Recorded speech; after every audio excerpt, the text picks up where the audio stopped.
Jai Meher Baba.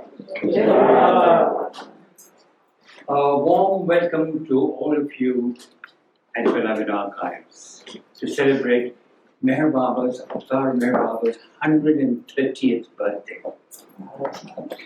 We call Beloved Archives the House of the Beloved, simply because those who come and visit the archives feel his presence as the fragrance of his love permeates every nook and cranny of this beautiful place that we have dedicated for him.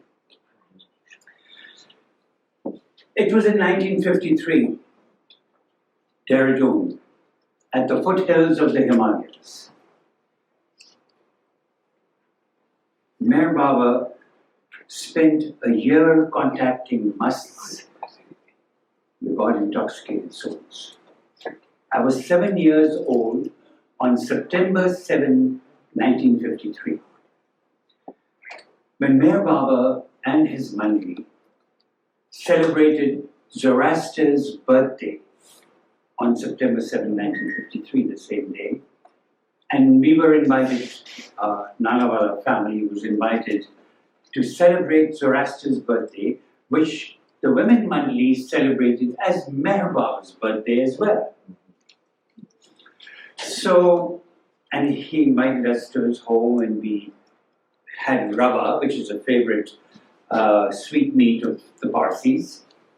And Baba stood on a chalk, with a little chalk, kind of a little thing on the floor. He stood on it. Mera put a little vermilion on his forehead, and she said, "Happy birthday, beloved Baba." And I was standing and looking at this little scene, and I piped in and I said, "Why is my birthday not being celebrated?" And Mani responded by saying, "And why not?" So Baba stepped away, and I stood and they put vermilion on my forehead. And everybody, including Baba, and everybody embraced me and said, "Happy birthday," which was 20 days away in the same month. Soon after, all of us walked over to a big building on the main road in Dehradun, and hundreds of people were gathered there for Baba's darshan. And on that morning, Baba gave a discourse that was so powerful. It was a spontaneous discourse, and it was so powerful. It was called the highest of the high, that even till this day it reverberates.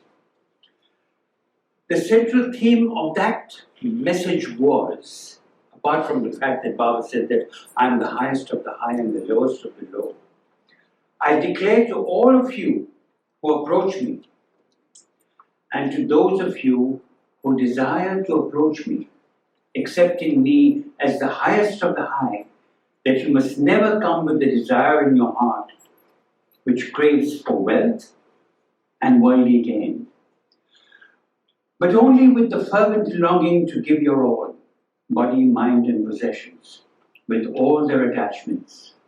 Seek me, not in order to extricate yourself from your predicaments, but find me in order to surrender yourself wholeheartedly to my will.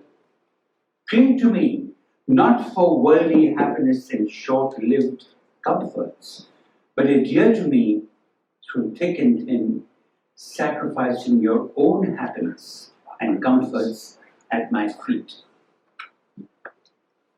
This was the iconic message that Meher Baba gave on Zoroaster's birthday, September 3, 1953. On that very day, there were 50 children, blind and deaf and dumb children, who had made a garland for Baba, and they had a continuous garland for Baba, and they put it around his neck. It was quite an event. Before we start our program, I would like to share a few house facts. Please definitely register your name and email address in the visitor's book on the left. It is required by the county and by law. The entire event is being filmed, so please don't move your chairs around. While all our programs are in the Darshan room, lunch will be served in the adjoining corridor. Coffee, tea, and cookies are served in the kitchen all day long. We have placed trash bags on the deck for used lunch plates, forks, and spoons. Toilet is to the left, it's in the corridor on the left. Lunch will be served at 1. Soon after lunch, at 2:30, 2 short skits will be performed on aspects of beloved Baba's life. So, the subject that I had put in the email that I had sent to you was, what is happening at Beloved Archives? We've had a very eventful year. We invited volunteers to work with us on rehousing several documents for posterity. This was long overdue, and we are delighted that the process is ongoing. Many of them are seated here today.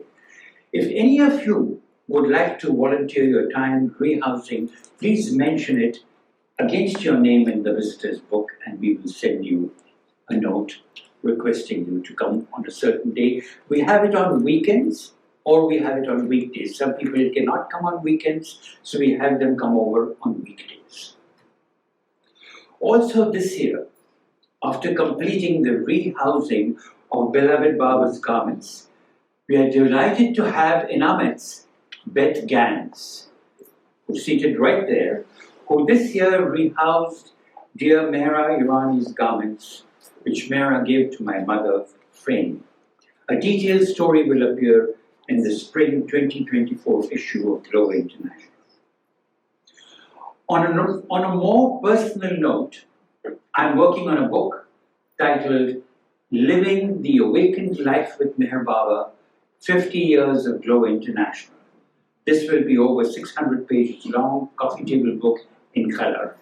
Here is the cover of the book.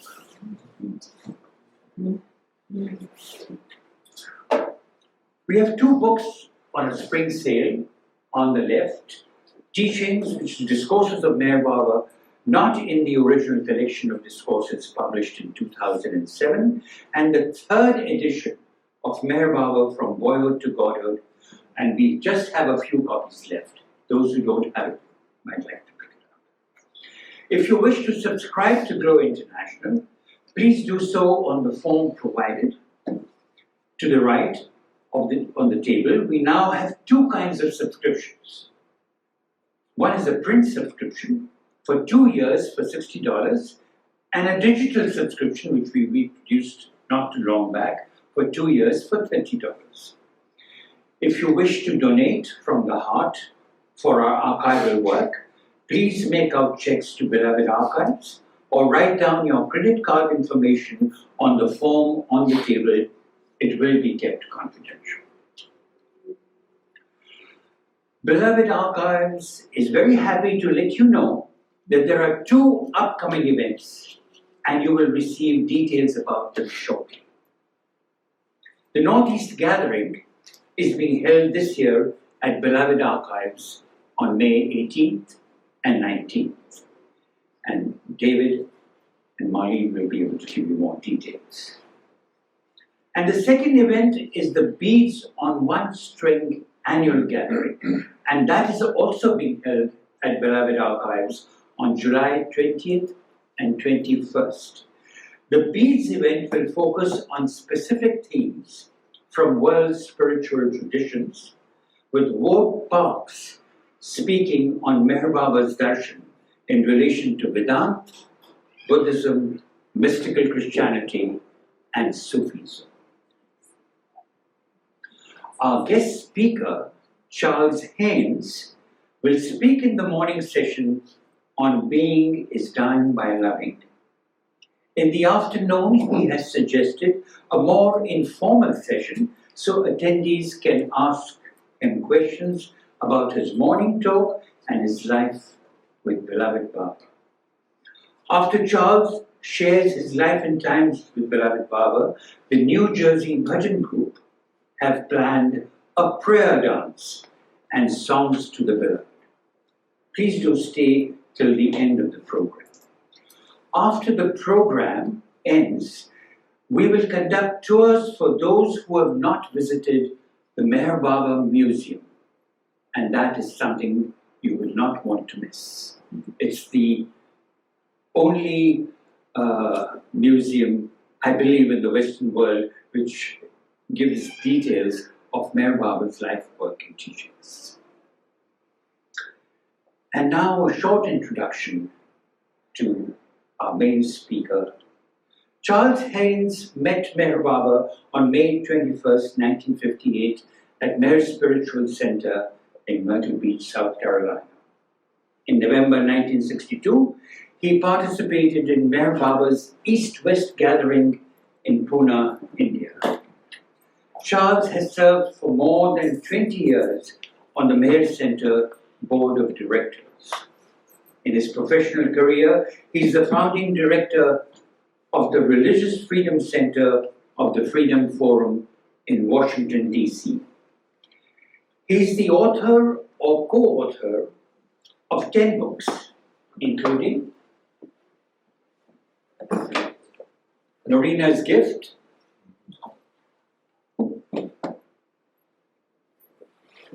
Meher Baba, The Awakening,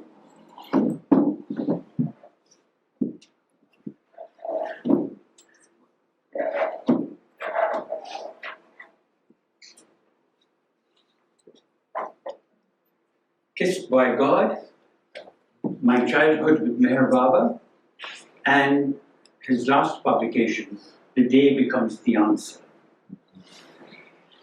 In the latest issue of The Globe, Charles and Christopher Wilson, can you take that away, please? Is that the phone? Yeah, even though I've switched it off, it still rings. So the latest issue of The Globe features an exclusive by Charles Haynes and Christopher Wilson, an excerpt from their upcoming book on Countess Nadine Tolstoy.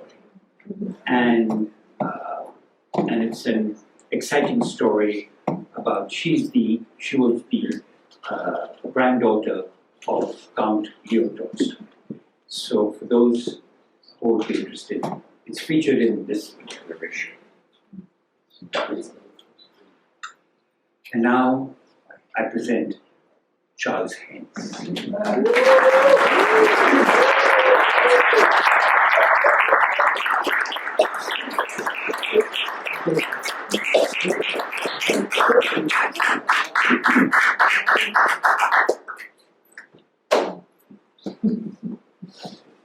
Hello, everyone.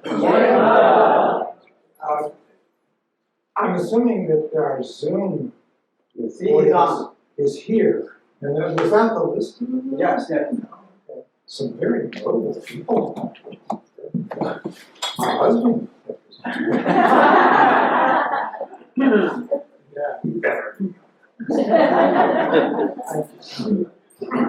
Well, this is such an honor to be here and a privilege to celebrate Baba's birthday. And believe it or not, this is my first time at Beloved Archives.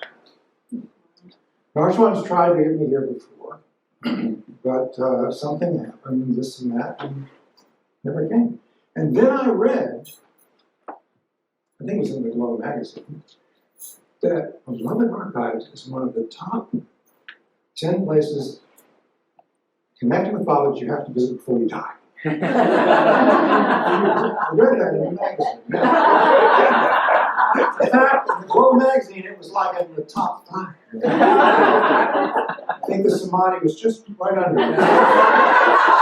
Obviously, a very significant place. I'm sorry I took so long to get here. That comes with my background of being a public prediction. That was good PR. Got me here. So, no, I'm very happy to finally come because, you know, if I didn't come now, I might not have made it. Well, you know, old and everything. You never know, right? This might be it. This might be getting in under the wire. You know? Unlike Narshawan, I age.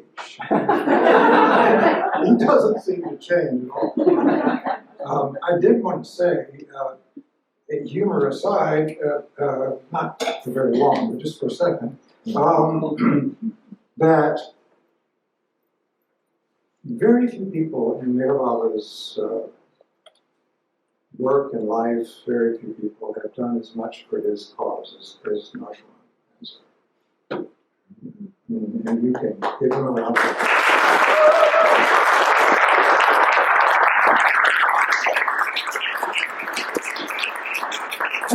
That's just so true. And I shouldn't say in front of him because then he'll get a big head, but Baba has spent his whole life reducing his head, and now look at me. But anyway, no, it's true. The contributions he's made in Baba's cause, all at Baba's own personal directive also. Baba wanted him to do this work, and wanted everyone to support him in it. So thank you, Narshawan, and well, thank you, Baba, for inspiring you. And then now look at all that has happened, all the publications, and preserving for posterity so much of Baba's life, things connected with Baba, precious, precious things. It's a great thing. I want to start by saying that what we all know, the obvious, and that is that February 25th, which is tomorrow, or it's actually today in India, is that right? Okay, so it's already February 25th. Remove the lid.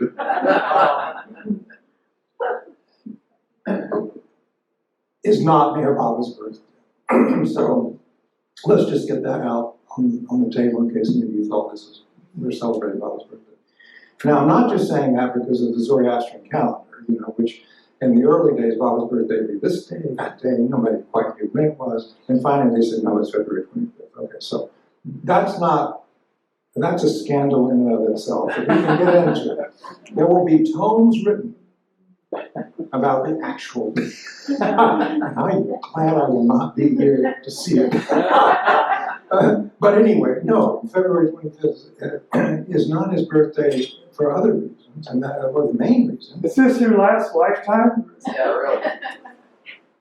Is that a prediction? That's an honest question. No, You won't be here to no. know about I might be here, but I will be not paying any attention to all the theology, because I'm theologied out. I did enough of that in this lifetime. Now, next lifetime, I'll have to do no theology. But no, the question is, do I want to be here? Yes. I do not want, Baba, I do not want you to give me liberation. Not that you were thinking of it anyway. But just in case you were going to give me this push beyond the limit, and I don't want it. Christopher and I, my husband Christopher and I, who's listening in, we talk about this a lot. Neither of us want to go. We want to be with him when he comes again. Baba, we want to be with you when you come again. I'm just putting it on the record. Erich told me the same thing. When I asked him, I said, you know, Erich, you're so close and all that. One of his close disciples. So you probably, you know, are going to leave. You're going to leave. He said, yeah. So you're not happy about it? He said, no. I said, oh, Erich, I know, I feel the same way. He said, yeah. It's a terrible thing. It's a terrible thing. What do you mean terrible thing? Yeah, but how will I be with him? I want to be with him when he comes again. I said, so. But he said, and I may have given this before, that Erich, the metaphor he gave me, a very simple thing. He said, Charles, have you seen? We are like the fruits on a tree. Have you seen the fruit tree? Yes, I've seen a fruit tree. Yeah, so the fruits are there and all that. They're happy, loving the tree and all that. They're connected to the tree. He said, we motley people are like that. We're like the fruits on the tree. But he said, but have you seen what happens? Have you seen? I said, well, yes. They get ripe, isn't it? They get ripe. And they get ripe, and then more and more. And then what happens? They fall. What can we do? We are that. We are like the ripened fruit. So that's the sad story for the morning. Of course, Baba says it's so much greater than anything we can imagine. So that's just our human imagination. But it pleased Baba when someone wanted to be with him rather than God realization. I feel like it pleased him. So it's not his real birthday. His real birthday happened eons ago, as you know. It happened eons ago. There's only one real birthday. And the real birthday, and as Baba explains it, comes after death. So you have your real death, and then you have your real birth. It's the other way around, from how we think. Because of course Baba says, I am never born, and I never die. But he did have a real death eons ago. In fact, beloved Baba was the first real death, as I understand it. That's why he's the ancient one. It's the first real death. And then after the real death, he has the real birth. He takes his role as the avatar. Yeah. So we're not celebrating his birthday exactly, but we are celebrating the day when the avatar took human form in our time. Baba says, just to say what he says about real death and birth, he says, real death is when one dies to self. Real birth is when dying to self, one is born in God. To live forever is eternal life, consciously. So, February 25th, it's a joyous day, it's a great day, because it's when he took human form. And I'm speaking for everyone, I'm sure, here and gathered on Zoom when I say, if he did not take human form, how could we fall in love with him? So he had to do that for us to love him. I know, I fell in love with him. And I was 8 years old. But that comes from him. If you fall for him, if you feel that love, it comes from him. So I don't know how it happened, but it happened. His beautiful form, his compassion, his ever-present humor, everything about him, I loved immediately. Immediately as a child. And if he hadn't taken form, I would never have fallen in love with myself. Which is what it is, he says. I didn't know that. I still don't know that. But he tells me that. Fall in love with me, and you are falling in love with your real self. I am you. That's what he says. But how can we love our true self until we fall in love with him in human form? We can't do it. It's impossible. So that's why it's such a celebration that he's come in human form. We're not going to die to self until we fall in love with the beloved. So, on Baba's birthday, let's talk about death. A very happy topic. But the real death, not just death. And I want to give you something from Baba that is very, very early, because I'm discovering, as many of you are, with these new volumes coming out, that some of these early things Baba gave are among the most powerful, immediate messages he ever gave. And this one was given less than a year after he started his silence, in 1926. So imagine. And there was even no alphabet board when he gave this particular message. As you know, he was using the slate, chalk and slate. Now, I don't know if you thought about this. How did he do that? I mean, imagine communicating these amazing messages, writing on a piece of chalk and slate. And then someone would read it out and then pass it back here, and someone would wipe it off and pass it back and put it on the pile. You know, there's a big pile of slates. And this is incredible to me, that even to picture Baba communicating this way. It's so extraordinary. So it's not just that he's communicated some things on a slate, that's one thing, but he communicated these very beautiful, delicate, and profound things, writing on a slate. What a thing. I can't even imagine how that's possible. Anyway, this is what he said. And in the transcript of it, you can tell that Baba was very emphatic giving this message. Very emphatic. Why? Because you see the exclamation points, right? So whoever was transcribing tried to capture that feel that Baba was being very emphatic. And Baba starts out with this: "Give up your life!" Exclamation. Give up your life. And then he quotes Hafez, as he did throughout his whole life.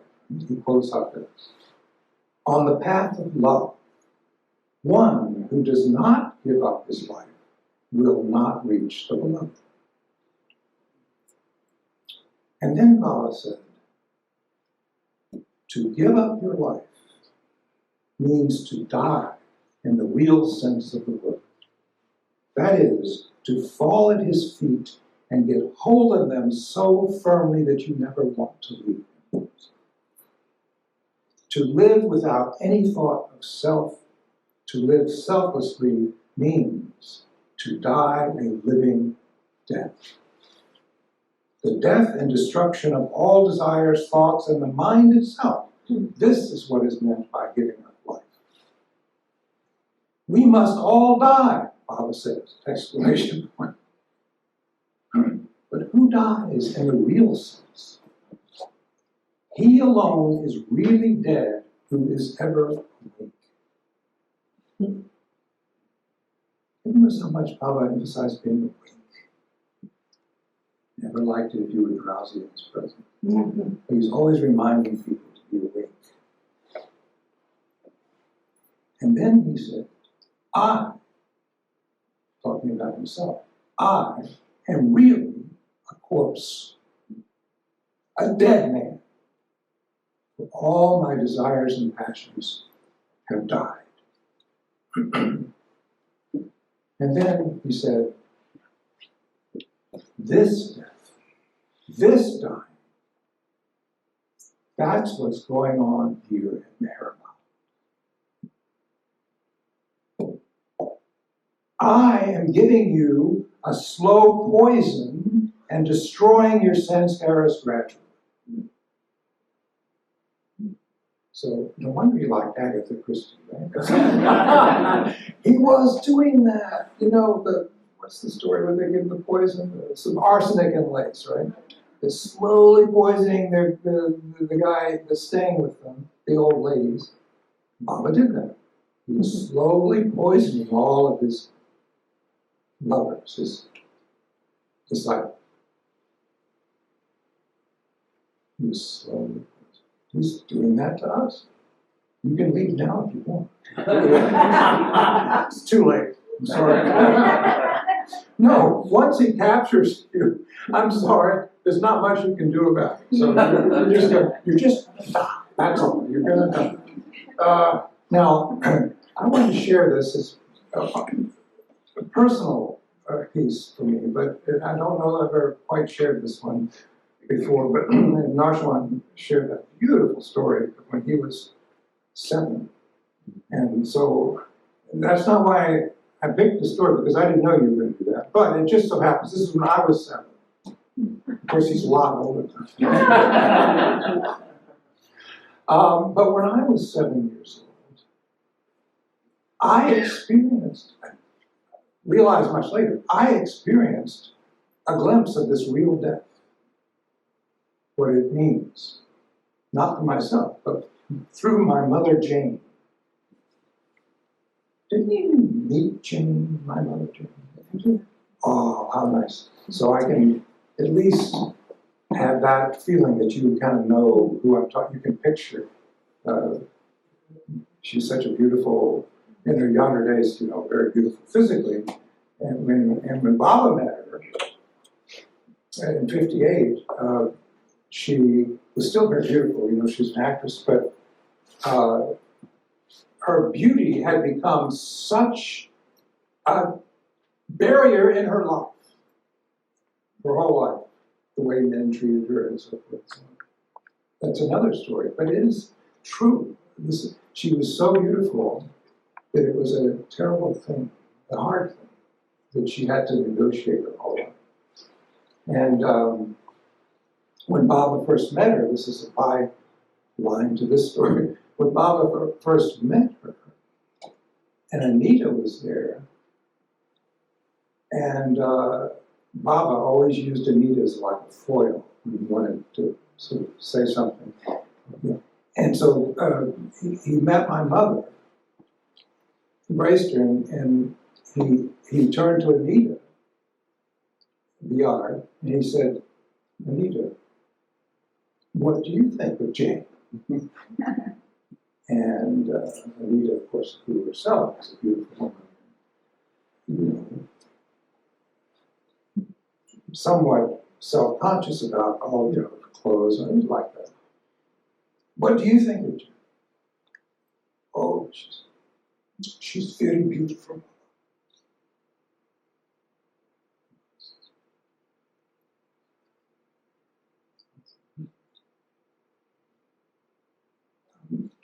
Not just this, she's beautiful inside. And that's when Jane would just met him something. He sees something else that others don't see.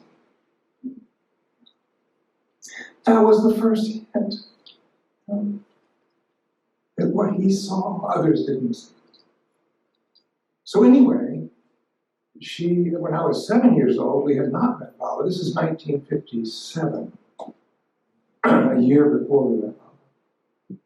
My mother, Jane, felt she was dying. Now, why? One thing is, she said, for most of her life, she was convinced that when she turned 33, she would die. And here she was, 32, approaching 33. And she suddenly felt she was dying. She only felt she was dying. She became paralyzed. She couldn't walk. She couldn't get out of her bed. And I remember, because anytime something happened with my mother, I knew it. And so as soon as that happened, I went into the bedroom. All the curtains were drawn. It's this huge home that they had in Hope Valley, or we had, I guess, in Hope Valley in Durham, this country kind of place, and big property and all that. The bedroom was huge. But it was all dark. And she was in the bed. In the middle of the day, there she was.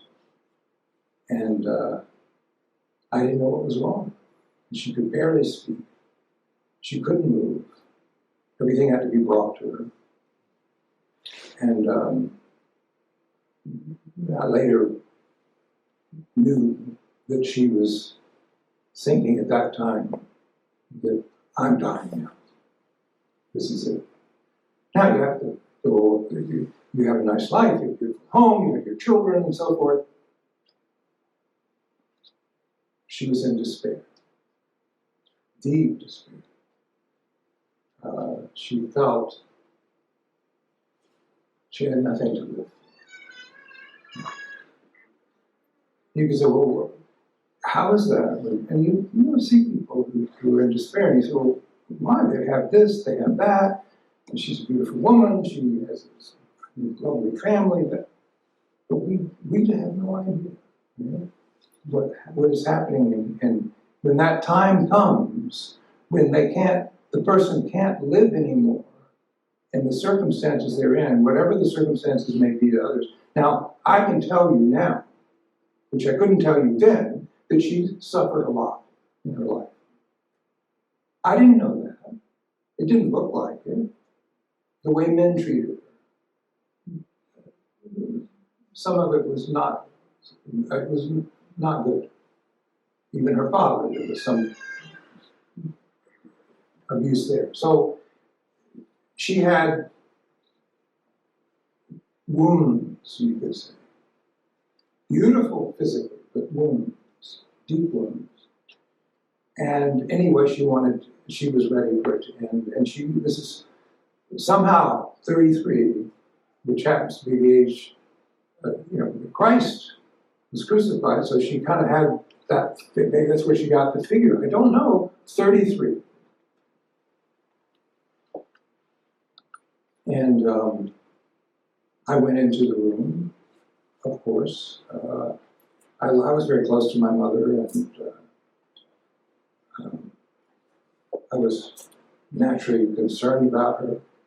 I took my Bible stories with me. You know, they used to, I guess they still do, create books for children with the Bible stories, so even a child could read them out.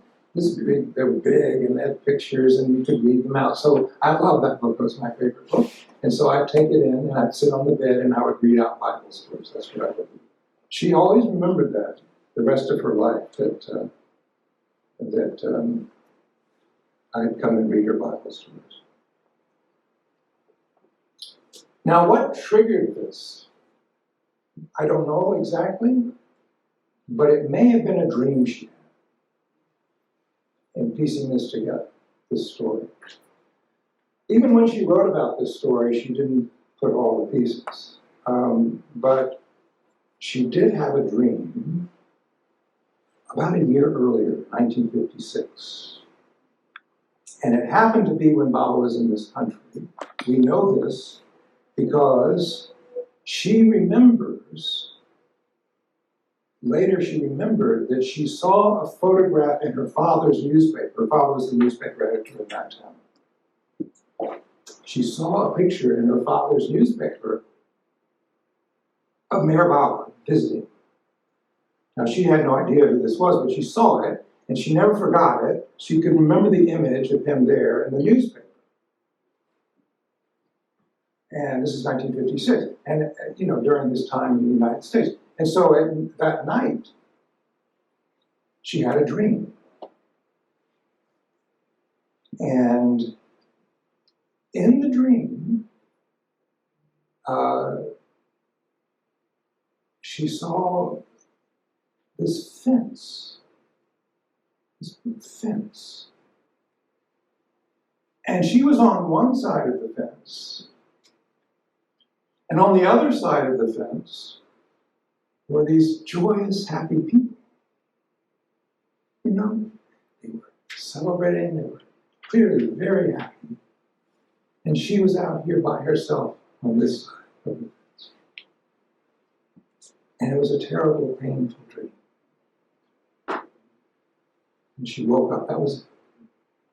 But she said she never forgot this fence, because it was an unusual looking fence. And she was on the outside of the fence.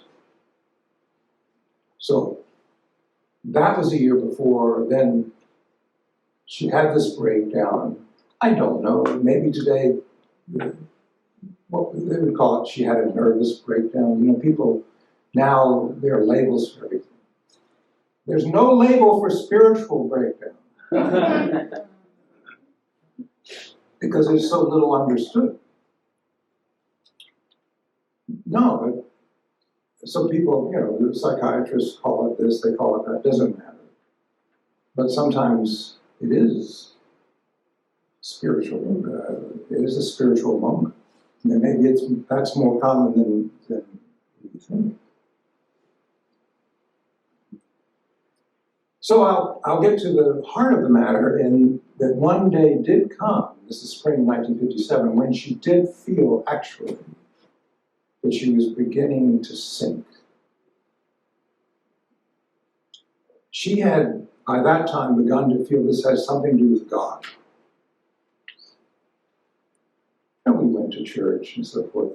Pretty much, we were always late. I always wanted to go to church. My mother, reluctantly, take me. My father never went. And so we were always late because, mother was always late. So we always had to sit in the front pew, which is so humiliating because they're already singing the first hymn, and here you march in front of everybody, with scarlet letter, I'm late. So that was my experience of church. But she loved God. She didn't like the church ladies. They judged her. They were mean to her. They were mean to her. The scarlet woman, as it were, right? The fallen woman.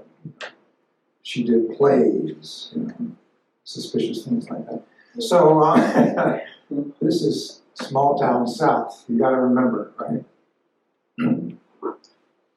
So she didn't like going and having these women with the hats. Mother called them women with the hats.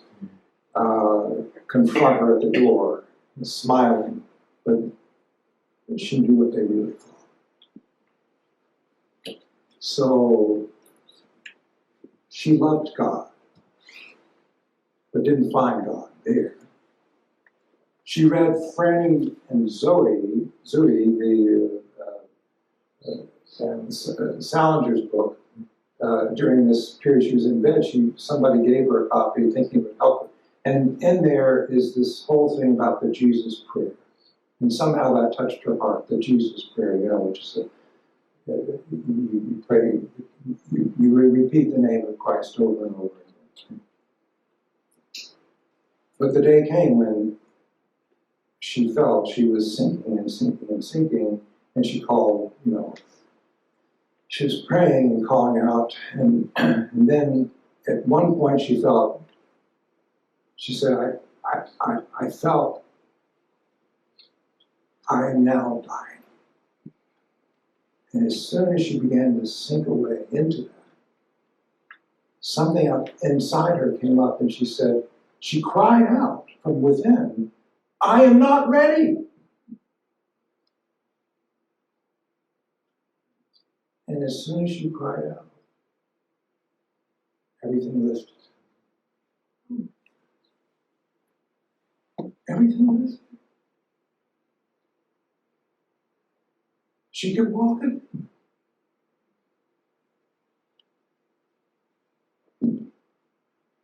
And the next day, she packed the car and took the kids, not the husband, all to Myrtle Beach. The next day. Why Myrtle Beach? Because she always loved Myrtle Beach. She always wanted to go to Myrtle Beach, and the rest of the Haynes family, who didn't much like her, didn't want to go to another beach. And finally they said they got so, annoyed with Jane saying, well, let's go to Myrtle Beach. They said, well, Jane, if you want to do that, you just go there yourself. And so she did. And, they thought she was odd. In fact, this is a funny, story also. She remembers when they were driving down Highway 17 one time, past these woods on the highway. And my grandmother, my father's mother, Granny we called her,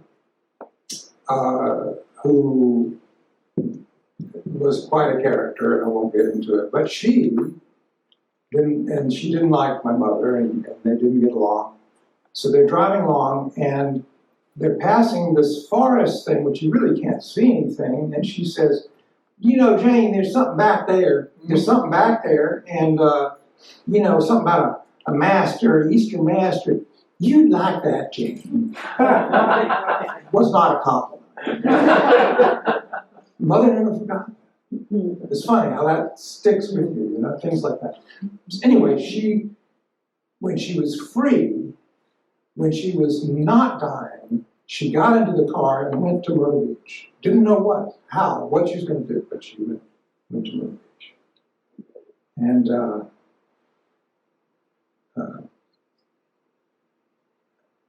I will skip over how she got to Nader Spiritual Center because Narshawan will say, what? You've come to speak for days? I invite you for one thing, you come and you... So I won't tell the whole story, but if you ask me later more about it, I can tell you more. And some of you know that part of the story, because Mother did tell that part, where she did, as she got she was asked to run a theater in Myrtle Beach, and you know, this is the same theater Bob visited, you know, and when the Shrine Club, when he came in '58. And so she got in touch with the center by accident because Zazu Pitts, her friend, who was the star that week of the theater, didn't show. She was supposed to go to the center and meet Elizabeth and Kitty with the picnic and all that because she missed Baba in Hollywood. And she missed the Tyrone Power or whatever it was thing, and she never forgot, and then she knew there was this center here, and so she wanted to go. She knew about it. Mother didn't know anything about it.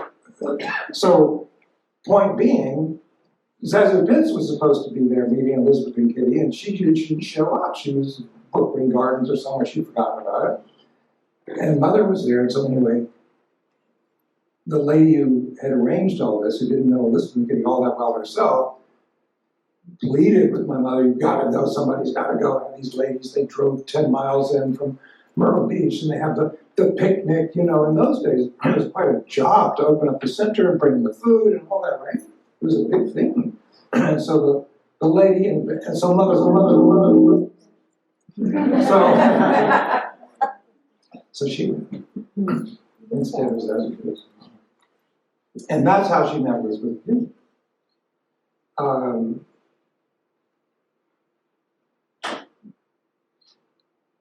As it turned out, Elizabeth and Kitty had already met her. She didn't know it, but didn't remember it. But the night before, they had gone to the theater, Mother's theater, because they had tickets. And despite the fact that Noreena's funeral was just over, they felt Baba would want them to do it, not to sit home and mourn and all that. Baba didn't mind. So they had these tickets. They said, all right, we're going. But we're going a little late so that we won't have to talk to people, you know, about Norina and all that. In fact, Norina's death is why Zazu Pitts was reminded of the center, because it appeared in the newspaper. Norina Mashpelli, Mayor's Picture, something like that. So they came in late, Elizabeth and Kitty. My mother was taking up tickets at that time because somebody was sick and she had to do it. Producers do anything anybody, you know, is not available to do. So Mother was taking up tickets. And Elizabeth comes and says that Mother said, Elizabeth said later, Mother doesn't remember this, Jane doesn't remember this, that she opened her arms when Elizabeth came toward her and said, oh, well, I'm so glad you've come. We've been waiting for you. And Mother doesn't remember. The next day, as Elizabeth doesn't show, Mother comes to the center. Eileen Coates drives her in and all this. They stop in front of the original kitchen. Those of you who've been to the center, the original kitchen, where the picnic was supposed to be. Mother gets out of the car. Elizabeth comes out of the original kitchen. Elizabeth does not say, this is Baba's training. Elizabeth does not say, who are you? Where's the star? Where's this? Elizabeth opens her arms and says, welcome. I'm so glad you've come. We didn't expect it. And that was it. That was it. Now, naturally, Elizabeth wanted to show her around the center. First visit. So they have picnic and all that, and then Elizabeth wants to drive her around, show her the different places associated with Baba and all that, like you would do if if you're showing someone that has just come. And Elizabeth, who drove Baba everywhere, and Elizabeth couldn't walk that much, and so she drove her around. This is this barn and this and that. And then at the end of the tour, there was no Del Ruba or anything, so they had to go all the way to the end of the center, which is very secluded, to Baba's house.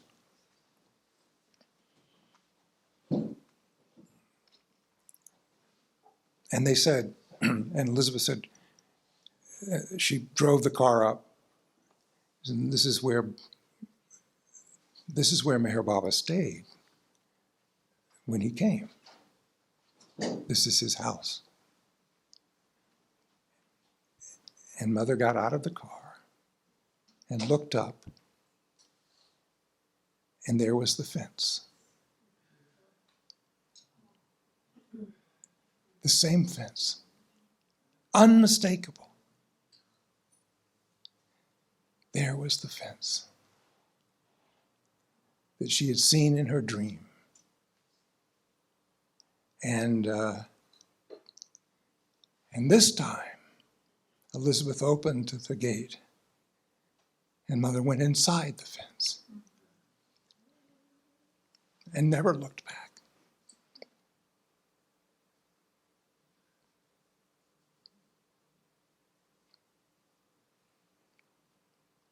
That was my first glimpse of real death. Yeah, Mother was still alive, but she was dying. She was beginning to really die. That was her beginning of her living death. Because that's what life with Baba is. Baba can tease us about slow poison, but it's true. It's a slow process, but maybe. It doesn't seem that slow to me, actually. Baba seems to get things speeded up. But anyway, it's a process of dying. As you know, any of you who've been connected with Meher Baba for any length of time, and if you haven't been connected with him for any length of time, you probably have in the past. So probably we're all connected in some length of time. You know that he strips, and he strips, and he strips away. That's what he does. That's what he does. Because he loves us. He does that. He loves us so much that he takes away everything that isn't us. And that's why Baba says, the dawn of love facilitates the death of selfishness.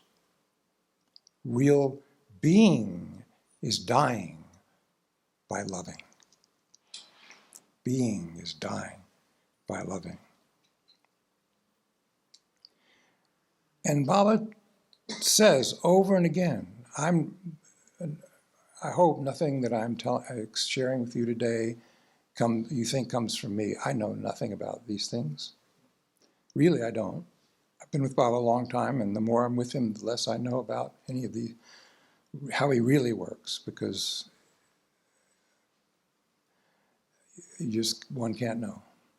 But Baba tells us that everything that happens to us, everything is to bring about our real death through love.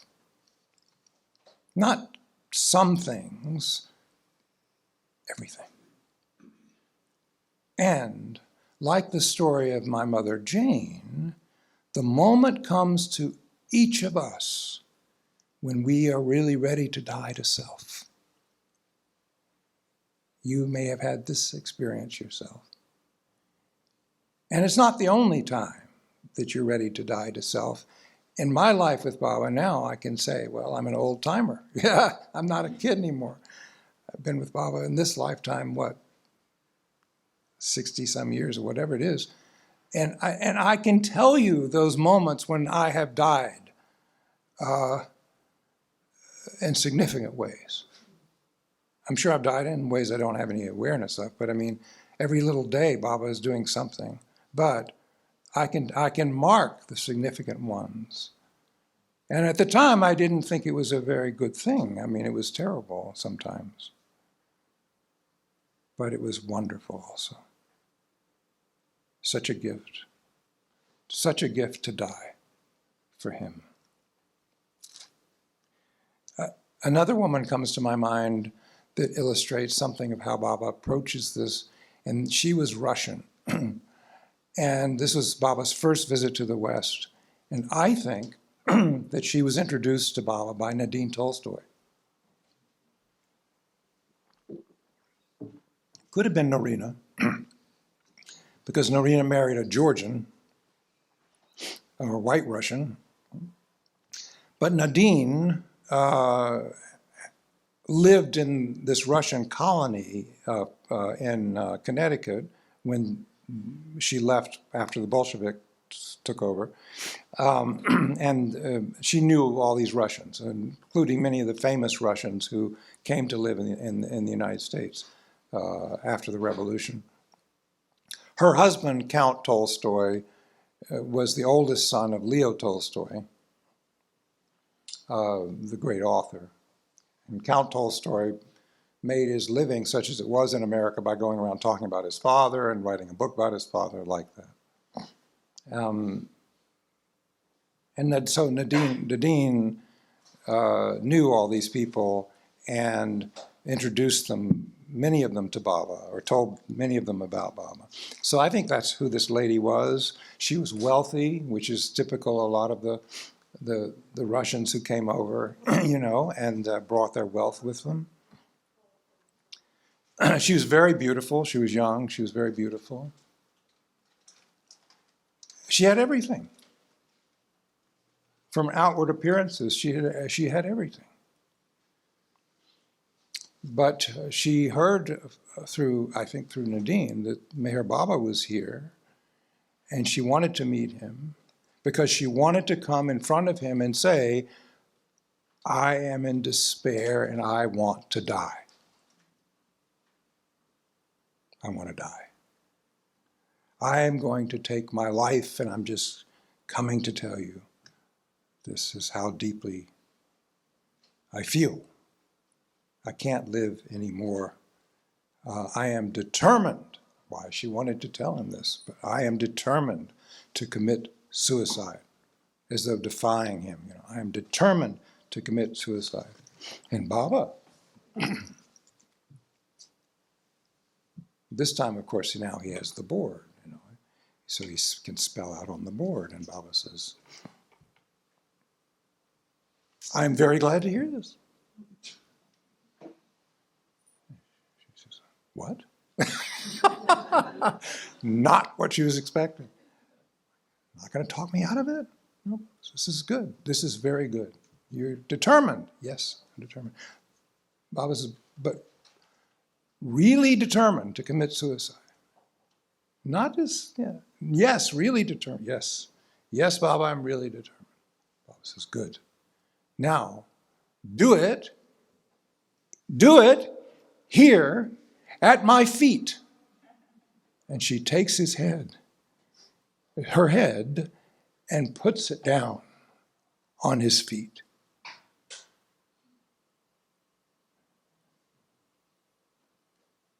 And he says, lifts her up. He says, now you are dead. He said, physical suicide does nothing. Your mind is there and all that. What have you done? Nothing. This is the real suicide. Now, he said, live this new life born in love. Live this new life born in love. So beautiful. And she did.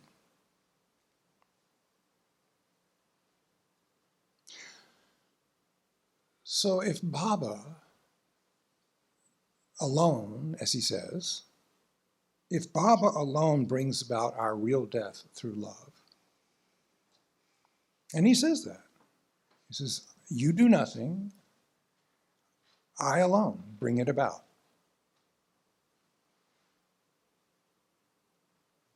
What's our role? What are we to do? Well, now here comes the part where, I have to say something. And I say something, but first I say, Baba, please don't have me say anything you don't want me to say. And then I trust him, whatever it is. But what can you say? If you're sharing about Baba just as a limited, ignorant human being, what can you do? You just say things and you ask him first to make it all right. That's all you can do. So I don't know. But in thinking about what to say, because Baba wants us to think about it, to talk about it. What do we do? If we do nothing, what do we do? And I thought of three things that Baba wants us to do. You could probably think of others or more or different ones, but these are the ones that I've been thinking for the last number of weeks. Are the three key things in my life that I feel Baba wants me to do. And I'll share with you see what you feel. The first is that Baba says,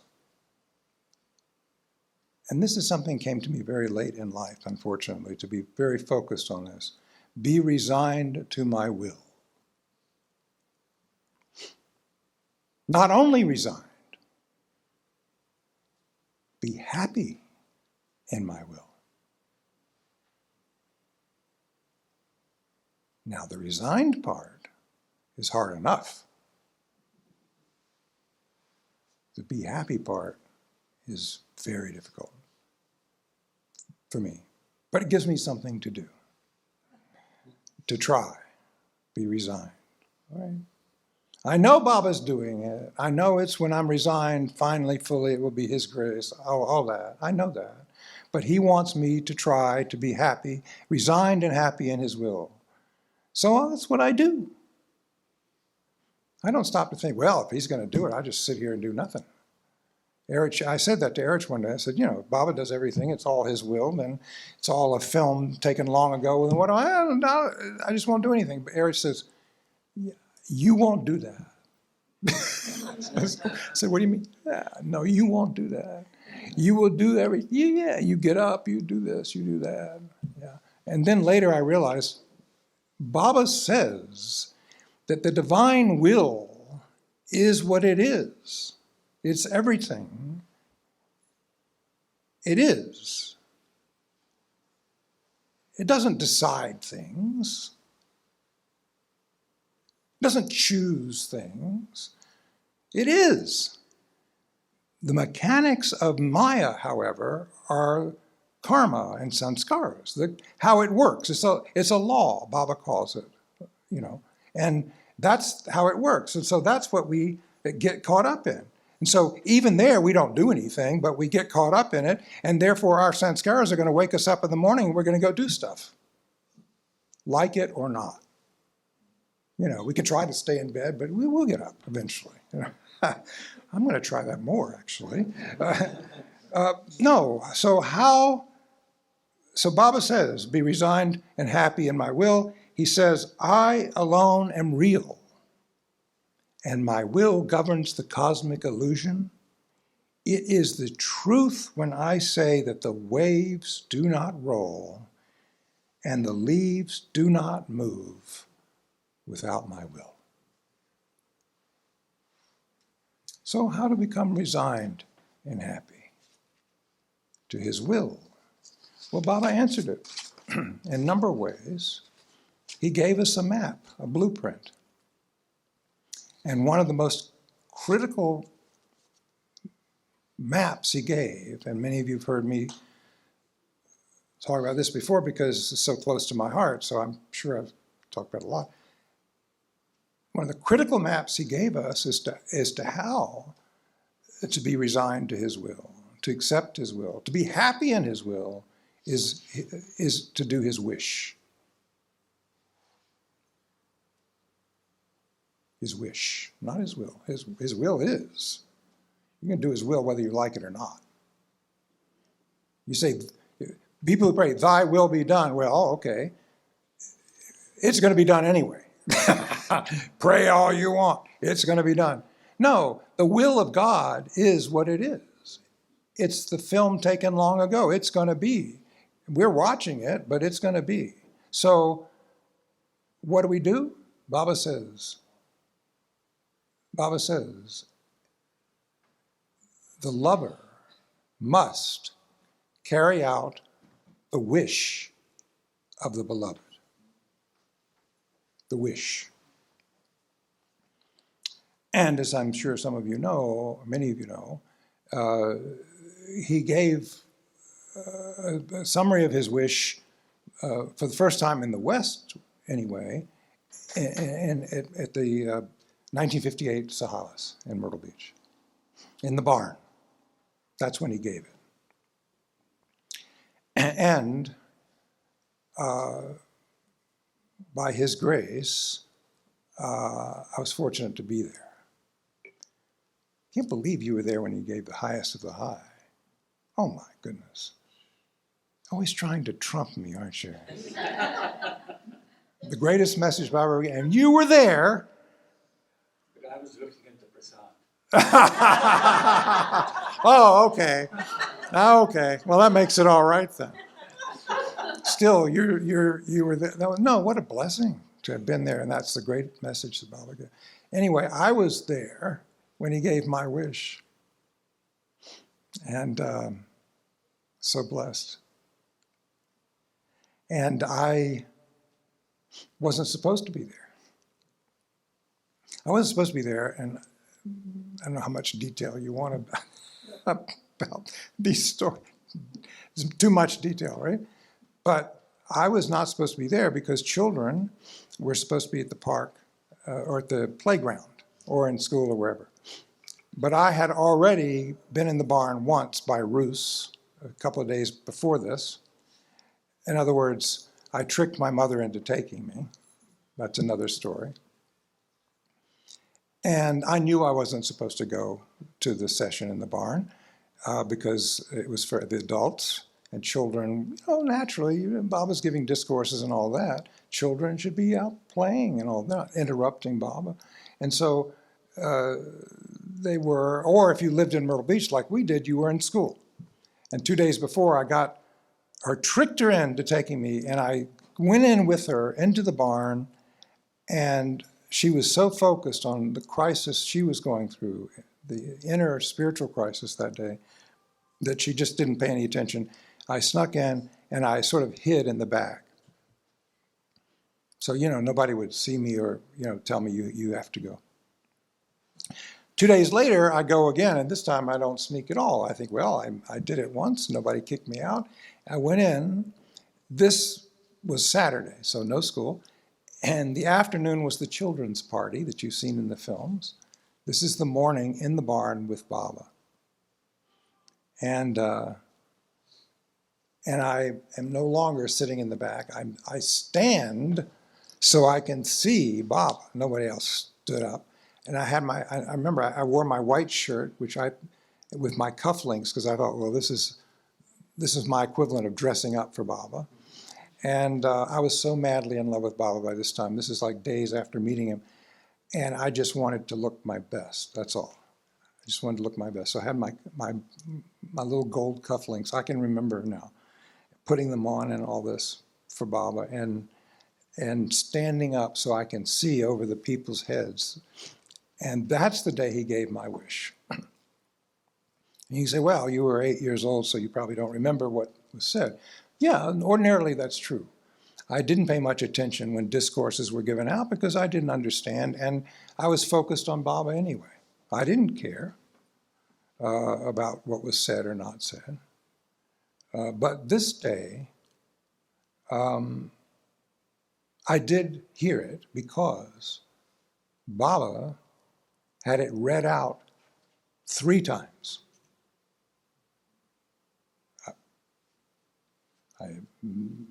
That never happened, right?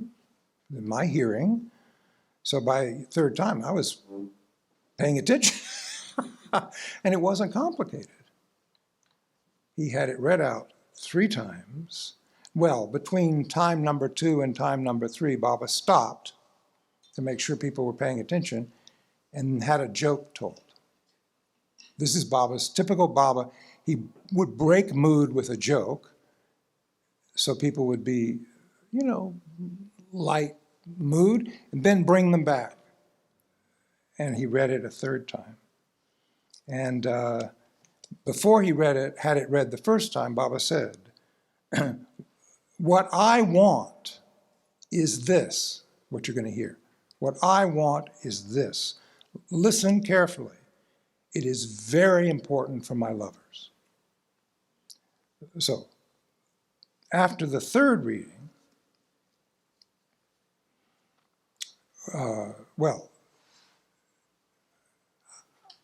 I'll give all of those of you who are physically present a copy of my wish in case you don't have one immediately available later, so that, and with a picture of this scene in the barn on it too, so I'll give you that. But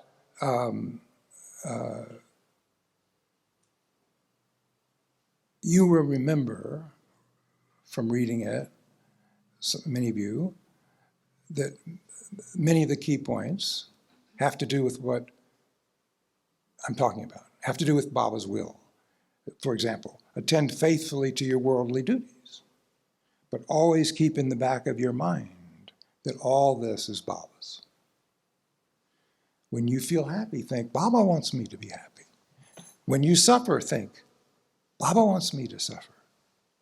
Be resigned to every situation and think honestly and sincerely, Baba has placed me in this situation.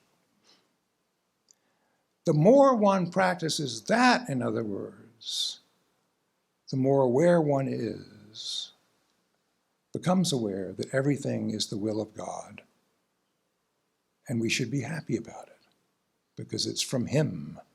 It's not just from cosmic God, it's from the Beloved. This is the wish of the Beloved for His lovers. He didn't say it's for everybody. He said for His lovers. So I take Baba at his word. He wants His lovers to practice becoming more and more aware that everything is the will of the Beloved. That's what the wish is. After the 3rd reading, Baba says, I want you, meaning all of us, to follow everything that is said in here, point by point. And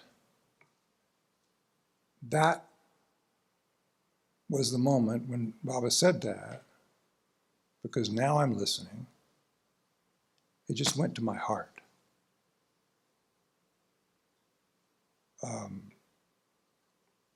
I remember after Baba returned to India, after Sahaba was over, I guess he went to Australia, and then he returned to India. I wrote Baba. We were all allowed to write something, I think, you know. And one of the things I said to Baba was, Baba, I have placed your message, my wish, on my desk so I can see it every day. Of course, seeing it every day is not the same as living it every day, because one has to be ready to live it. You can read it every day, but readiness is there, has to be there. The moment has to be there when one's ready. But to prepare for that moment, one reads it every day. Yeah. Because the more we live his wish, the less we worry. And the more we are initiated into a life of freedom. As Baba says, the moment the intensity of your faith in my will reaches its height, you say goodbye to worry forever. Then all that you have suffered and enjoyed in the past, together with all that you may experience in the future, will be to you the most loving and spontaneous expression of my will. And nothing will be able to cause you worry again.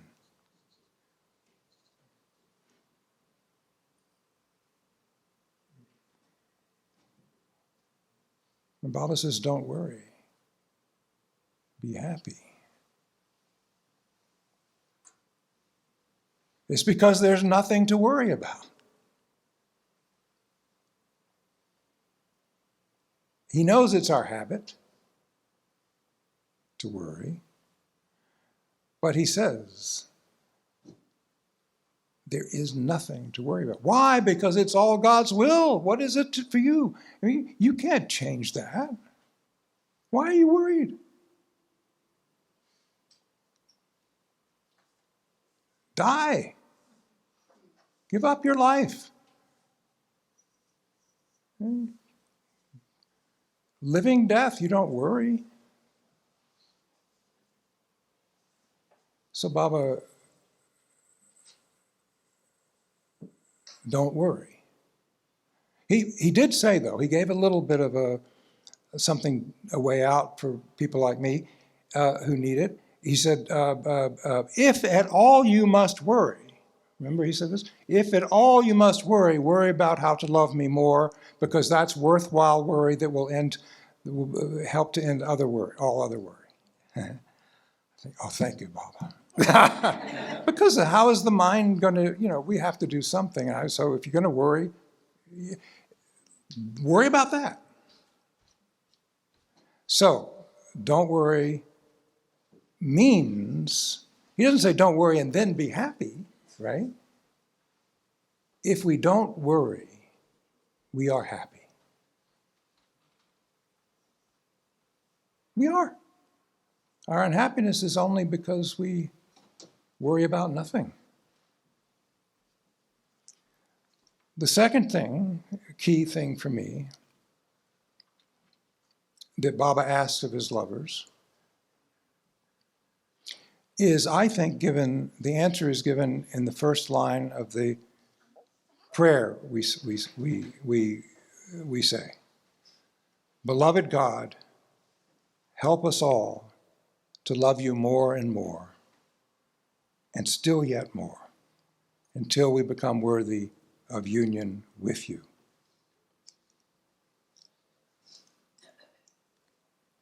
But how does Baba want us to love God? To love him as the incarnation of God. And then Baba answers, I am the ancient one, the one residing in every heart, Therefore, love others, make others happy, serve others, even at discomfort to yourself. This is to love me. So this is the second thing, that from the earliest days of Baba's life, Baba stressed time and time again that to love him, to remember him, means first and foremost to love others, serve others, and make others happy.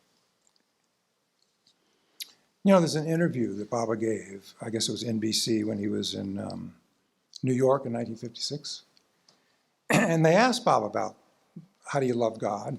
And Baba, you know, television interview, brief answer, you have to be, it's like a clip, you know. How do you love God? What a question for television interview. So Baba actually answered it on the board, and he first said, you know, well, there's, you know, complete renunciation, you leave the world, you leave everything and all that, that's one way. But Baba says the second way is his way, and he says, in this way, you don't have to renounce anything. You can lead a family life. You can be in the world. You can do your work or your business, attend to your services, attend theaters, parties, everything. Sounds pretty good. But, always do one thing. Constantly think, constantly try to make others happy, even at the cost of your own happiness. That is the way, he says, to love God. I was struck recently by how many times Baba said this. I don't know why I thought I didn't see Baba's emphasis so much before, but it's just come home to me that many, many times Baba says, if you love me, love others and serve me in others. He doesn't mean just love others, serve others. Of course, Baba means love. I am in everyone, so love me and serve me by loving and serving others. And Baba says, that is to love me.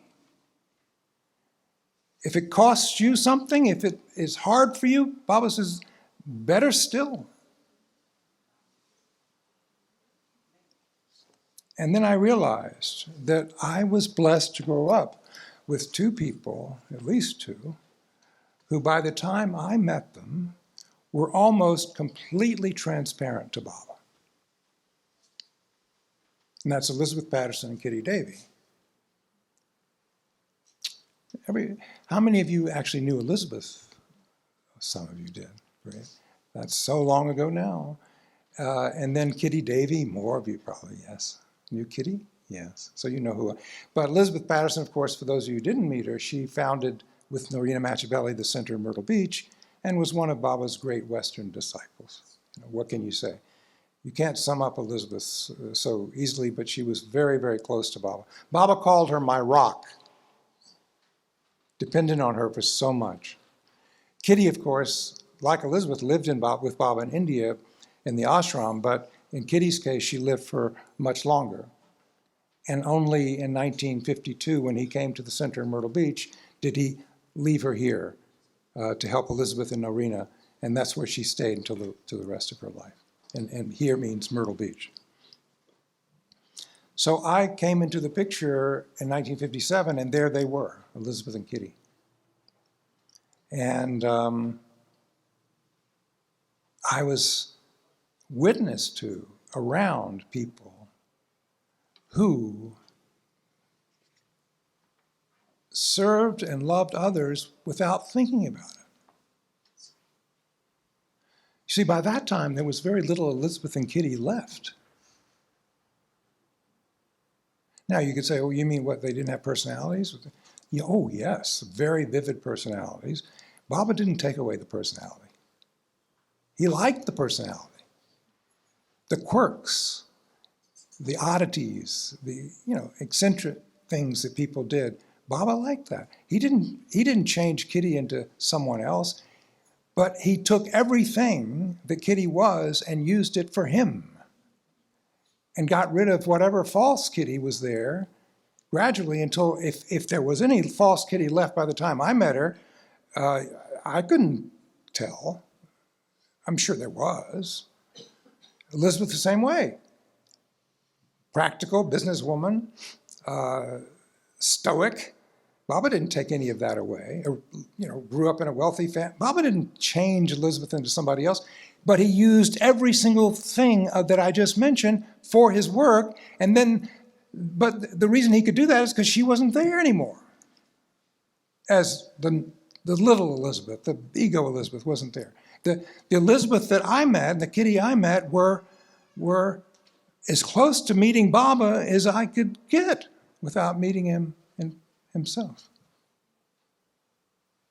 Same with many of his Mandali people. So anyway, I now looking back, I realized that I saw what it means to serve others, love others, make others happy, whether at cost of your own happiness, just by being around them. And they never called attention to it. It was like breathing for them. They didn't have anything else to do. If you don't have anything else to do, means, oh, my life, I've got to do this, I got to go buy this, I got to go. If you don't have any of that to do, if you're not preoccupied with what you're going to do or get, or you've got a lot of time on your hands to serve him by serving others. And that's the way it was with them. They, I knew them when they were quite old. They were elderly people, but it wasn't any different than when they were younger. They just, everything they did for Baba. But they didn't think about, oh, I'm going to do this for Baba. See, they were way beyond that. They just breathed Baba. They breathed Baba. So Elizabeth, when she would deal with people who were starting to come in the 60s, from all kinds of places and looking odd and, with strange ideas and so forth, Elizabeth accepted them all as though Baba had come. It didn't mean she didn't see the sort of how strange some of them were, the odd ideas or the peculiar things they might do. Of course she did. But you know what she said? To me one day, when I said something critical, I don't know what I said about somebody, she said, well, Charles, just remember this. If Baba loves them, then so must we. And she also said, when I asked her one day, I said, Auntie Boo is what I called her. I said,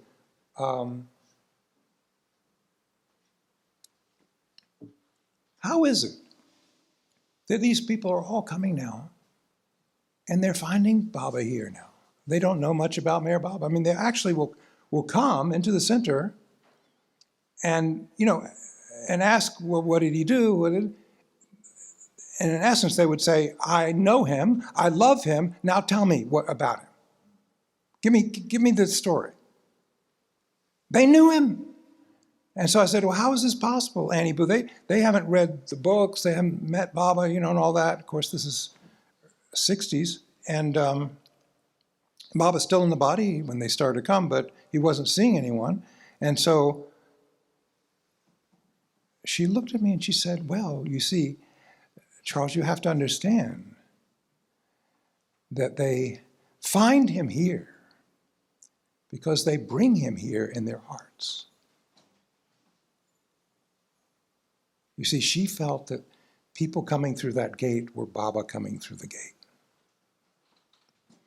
He said, well, these people can't be Baba. Yes, they can, because he says that that's who they are.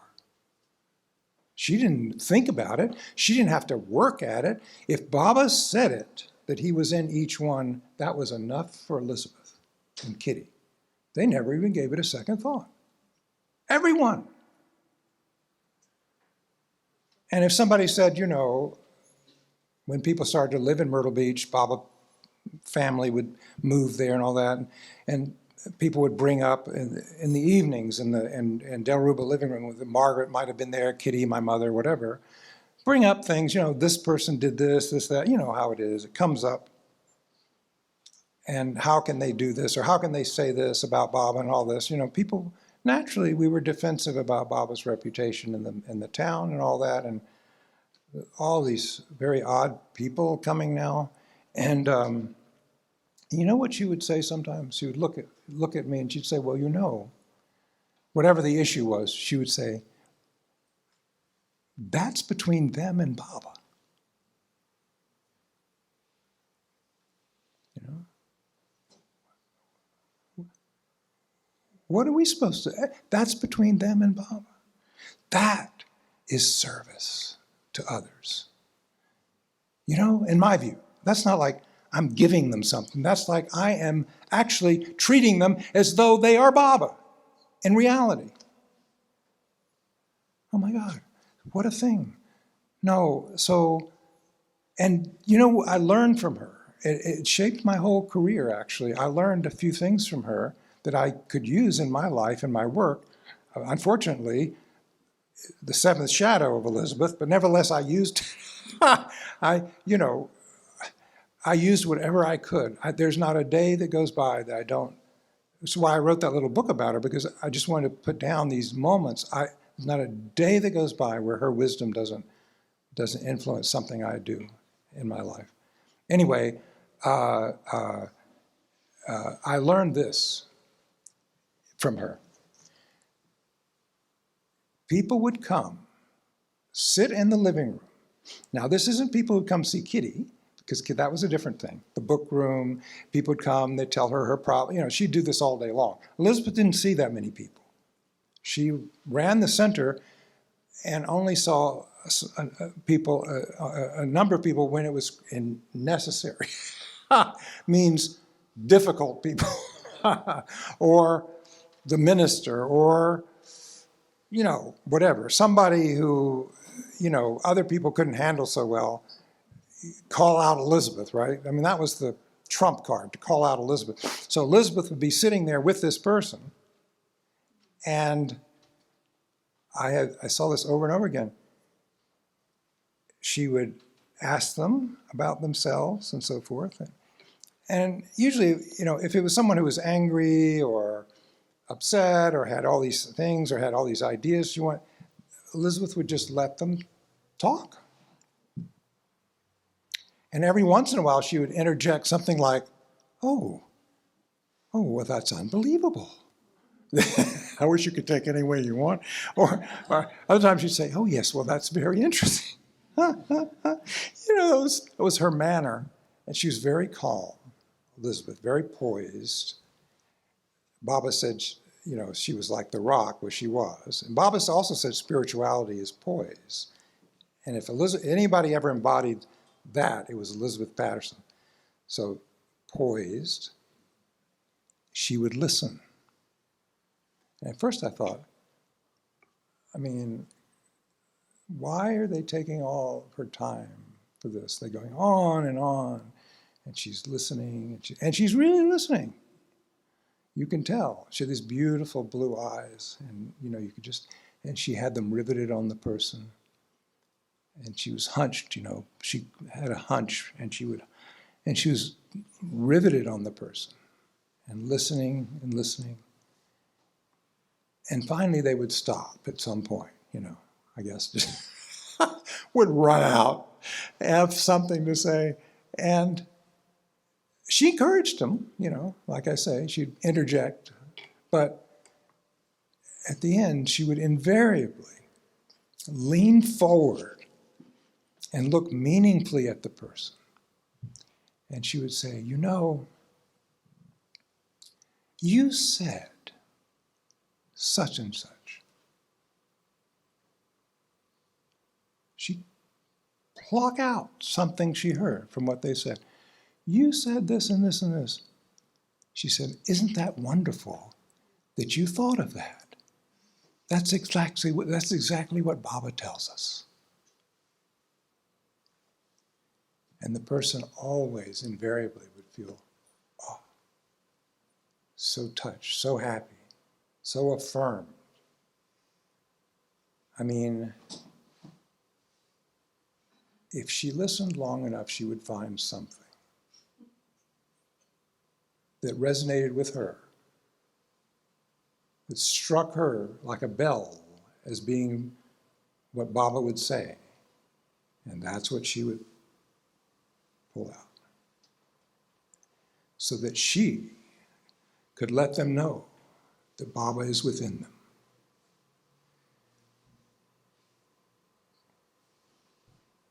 And that's a gift she gave to them. That's all they needed, is to have that affirmation that something in themselves is true. That, to me, is what Baba means by loving and serving him and others. That takes some effort, you could say. I mean, those hours of listening must not have been easy.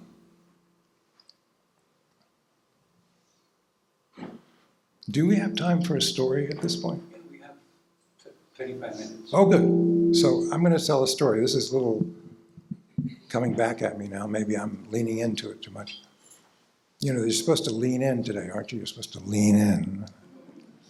I'm not going to lean in too much. So do you have time for one sort of funny anecdote about somebody who came?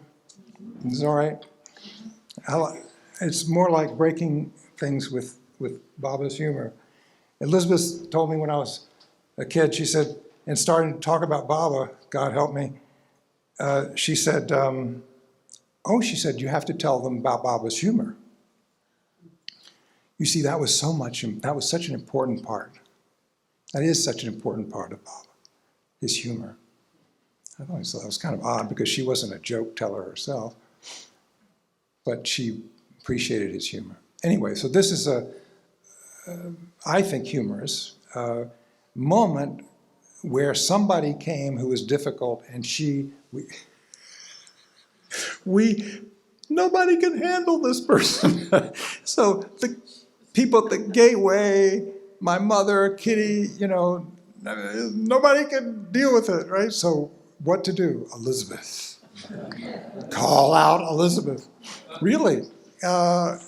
Never failed. You could count on her, no matter how hard it was. And so this person had come to the gateway and told them, he said that he was a perfect master and, moreover, that he had come to be the charge man of this center. What are they going to say? Would you like to live in the green cabin? Or would you like, what are they going to do? It's like, okay, the charge man. Yeah, I'm going to be the charge man. So what to do? So they called up, of course they called over to Del Ruba and Kitty, no, yes, what? Perfect master, oh my. And Kitty would call Jane and Mother said, well, I don't know, Kitty. You should just tell him that he, to leave. And Kitty, oh no, mustn't tell him to leave. No, can't do that. Baba has sent him. And so they would go to Elizabeth, who's in her office, which means her bedroom. She's on her bed, which was her desk, stretched out. And they dare to interrupt and say, whatever she was doing, and say, Elizabeth,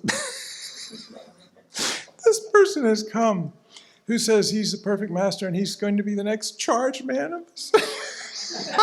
Except nobody was laughing. It was like, what do you do? It's a crisis. Is he going to cause a scene? What? And she said, oh, I see.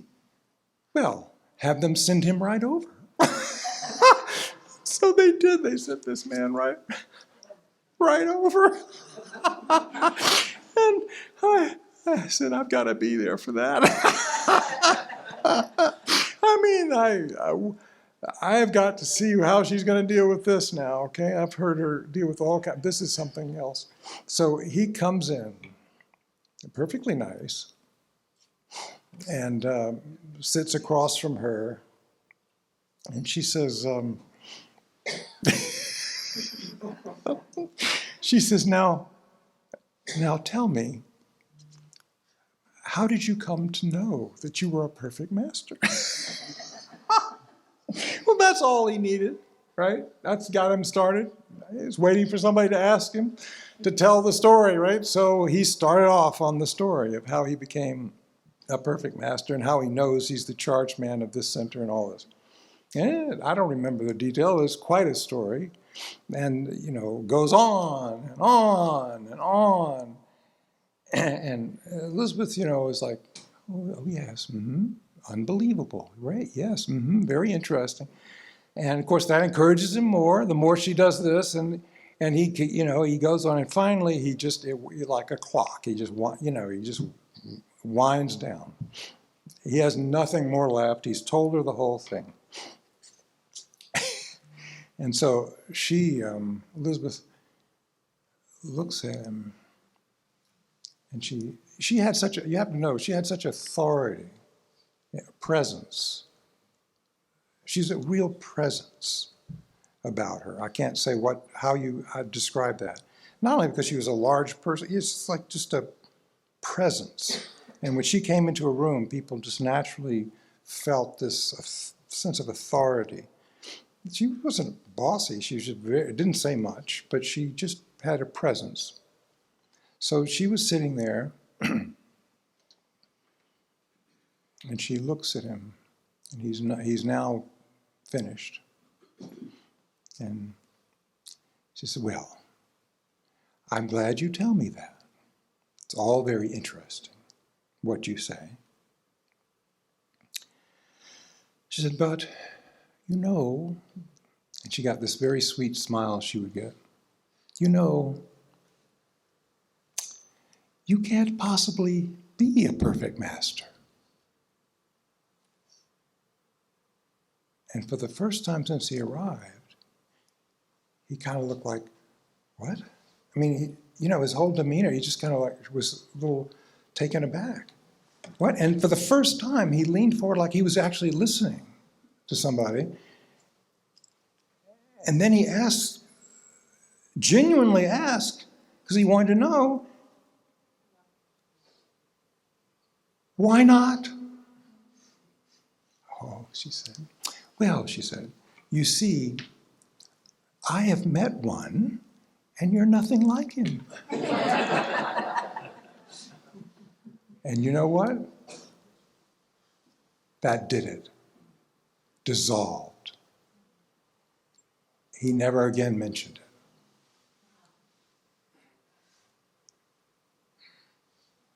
That was it. That's how Baba turned the key, you see. Because when she spoke, it wasn't just what she said. It was the weight behind it.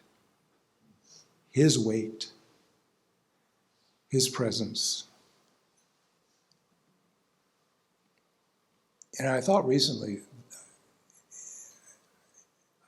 I have forgotten this until recently.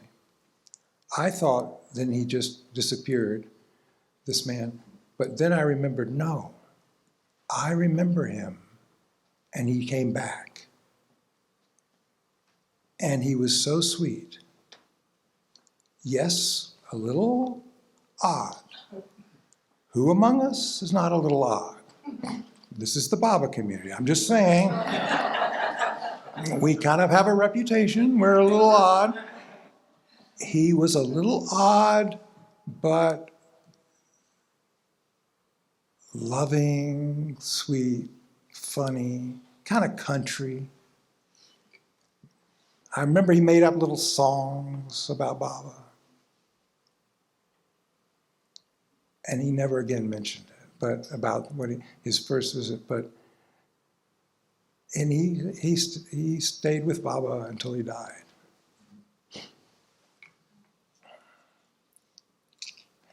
So,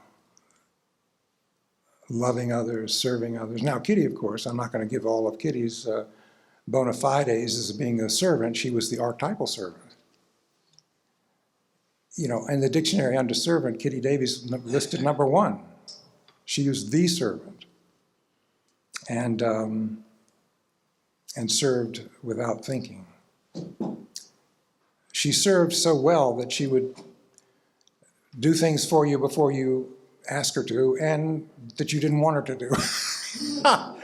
She irritated the women mightily because Baba gave them a task. She would do it before they could do it. Mani told me this. She said, you know, Baba would tell us to do such and such, and before we get around to do it, we'd get there, and Kitty had already done it. But here's the thing. When she got really in her older years, and Baba gave her this great gift after pulling stuff off of trees and cleaning cabins and doing all these things, you know, and taking Elizabeth her coffee every morning, taking care of Norina when she was ill, taking care of Ruth White when she was ill. You know, Kitty just like this for years and years and years, and she's in her 80s doing this. But when she got to her 80s and 90s, Baba said, now sit in this room and meet people and let people know you and all that. And of course, what did they know? There was nothing to know. There's only Baba now, pretty much. It was very, as I say, she was very Kitty. Kitty was Kitty. There's only one Kitty, but she was not, there was no ego there that left, I mean, to speak of. Kitty never thought about something for herself. It didn't occur to her. It didn't occur to her. Somebody would give her something, a piece of clothes, something, she would, oh yes, oh. I mean, she'd be, you know, just, but it never occurred to her. You could go into Kitty's room to see her and come out 30 minutes later and have a new job, new place to live, and a spouse. I'm saying, in 30 minutes, she could take care of all those things for you. She was, you know, she would jump right on it. She's on the phone. So-and-so needs a job. Oh, yes. Oh, yes. Oh, yes. Very nice. Very nice. Very clean. Very nice person. Person sitting right there. Yes. Yes. Who would you like to live over here? Live with so-and-so and so-and-so. Well, I guess so. Oh, good. Good. All settled. All done. So she didn't know anything but service. I have to tell a little funny one about Kitty, too, to balance Elizabeth. That was Kitty every day of the year, and we would laugh every day of the year because Kittyisms, we'd get Kittyisms every day. She was famous for her malapropisms. So I won't tell those today. If you're still here this afternoon, you can ask me about her malapropisms, but I'm going to tell you something a little different that I don't think people know about Kitty, because the day-to-day Kitty was, as I say, just nothing for herself except one day a year. One evening a year was her indulgence of herself. It was so cute. It just cracked me up. New Year's Eve. New Year's Eve, which Elizabeth declared would be, midnight would be 10 o'clock. You know, the time, midnight would be 10 o'clock, so that was when it would all be over. And in anticipation of that, Annie Boo would have us gather in the living room, and she would get on a step ladder, which was very dangerous, but she wanted to do it herself, in the kitchen, and go up to the highest place in the cabinet in the kitchen, dig behind the dishes, and get the nog to go in the eggnog. I guess it was, what do you put, rum? Yeah. So there's this little bottle of rum, which I guess lasted for 500 years because, believe me, we didn't drink much of it, you know. It would come down like this tabernacle from on high. And there'd be eggnog, and she would portion a little bit in there. And it's like a child, it's like, it's the only time she ever had the alcohol in the house, you see, is this little bottle of rum. So she poured in there, and this was the nog and the eggnog. That's what she called it. So we'd all be sitting with our little nog with a splash of rum, and Kitty would be there. First of all, having this was a big deal. And secondly, she would pull out a cigarette from a package that looked like it had been around since, the 30s. And she'd pull one cigarette out, she'd put it in her mouth, and with difficulty, she would light it, and then she would blow on it. I don't know if she ever knew that you're supposed to, she would blow on it, and she would look like she was in ecstasy, and that would be it. Her one cigarette for the year with her nog, and that was her only indulgence. That is so amazing, so sweet. Oh, God. And she enjoyed it so much, She just enjoyed the whole thing of breaking taboo and doing the cigarette. So those were the women I grew up with. Oh, my God. I mean, Baba gave me a lot, but has he given me anything greater than those two women? I don't think so. Not much, except for himself. And lastly, the third thing is, and you're going to be way ahead of me on this one, the third thing is, hold on. Hold on. So if all the rest sounds challenging, difficult, my wish, well, I can try and all that. Make others happy even at the cost of my happiness, well, maybe I'll try that sometime. It's not a bad idea. If all else fails, this is the one Baba gives that he's most concerned about, most interested in, and we can do, yeah. Baba says, hold on to my Dhamma.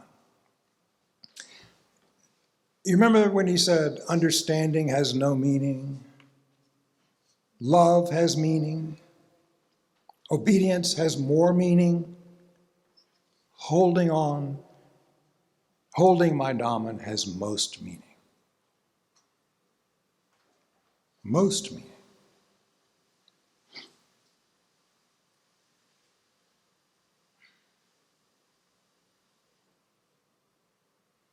I remember in 1962 at the East-West Gathering, in the Westerners' time in the morning,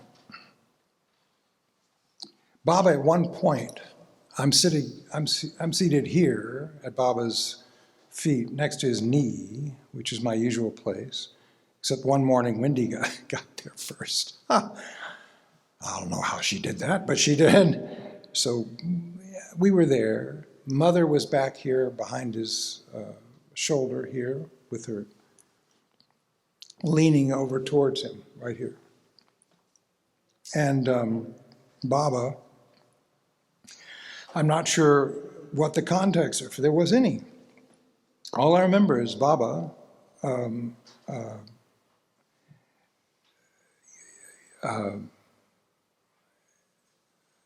giving a discourse, and I remember getting anxious. Why, I'm not sure, but I got anxious and I started staring at Baba. I mean, I would stare at Baba, but I started staring at Baba with what must have been some anxiety, staring at his face. And remember, I'm right here. And what was happening to me was I was feeling I can't take it all in. I'm not really worthy of this. It's too much for me. I don't have the capacity. Like that. And I started to get, sort of inwardly agitated about it as I was looking at him. Like, in essence, what am I doing here if I can't take in? It's just, I don't have the capacity for Baba. And just as I was thinking that, Baba reaches down and he takes my face in his hand like this. And he goes like this.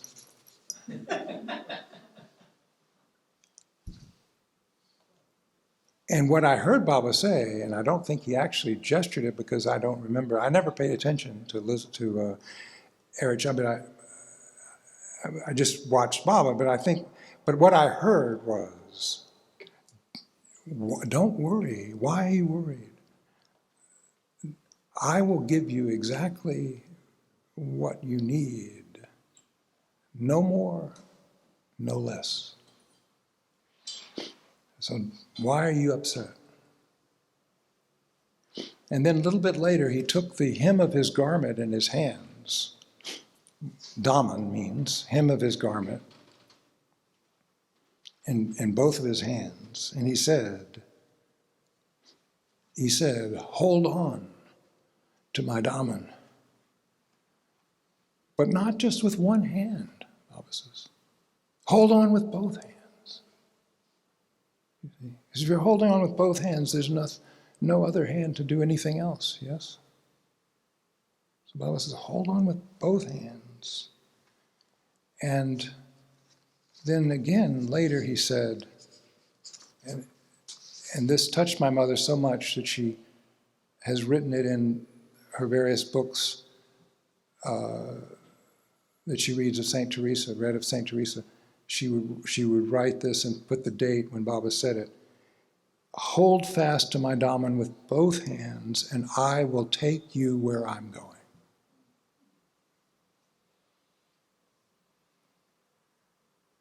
So, you see, that's the way out. No matter how unworthy one feels, or how inadequate, or I can't do this, or I can't, Baba, I'm not ready, or whatever. Baba says it doesn't matter. Hold on, and I will take you where I'm going. No one's worthy of Baba. Who do you think you are? Waiting to be worthy? Why? No one. Except Mara, maybe. And to illustrate this, Baba told the story, as you might remember, of when he was a boy flying kites. He loved to fly kites. Remember this story? He loved to fly kites. And one day he's flying a brand new kite. He put the tail on, with whatever the glue is that comes in the kit, and you put the tail on, and it's supposed to be like super stuff, and it keeps the tail on, right? Like that. And then without the tail, it's not going to fly. So he flies the kite with the tail, and the tail falls off. He tries again. He puts it on. This is Baba doing this. Merwan, Baba, he puts it on, and it falls off. And so finally, after the third time, Baba is so, frustrated with this that he spits on the ground and takes some of the filth, the dirt, the crap, and he pulls that and puts it on the tail. And it flies and it sticks. And Baba said, you see, it doesn't matter how you hold on. Just hold on.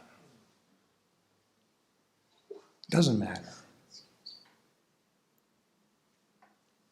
That's such a credible image, I think. And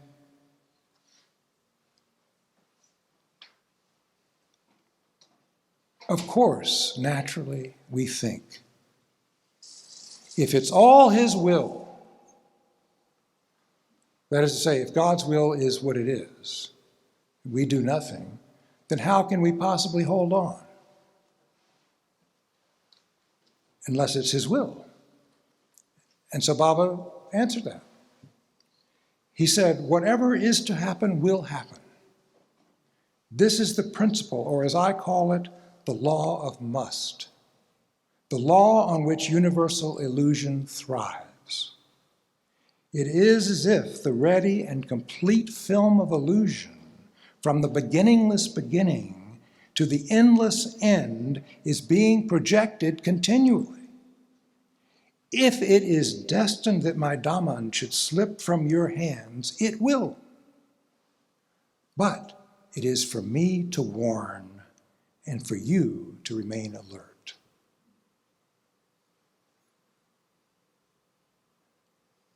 It's Baba's way of saying about everything. It's not your concern whether it's in the will of God or not, because you can't do anything about that, but you can please me. You can love me, because I give you that opportunity. Don't worry about what it leads to or doesn't lead to. That's already written. You don't have to worry about it.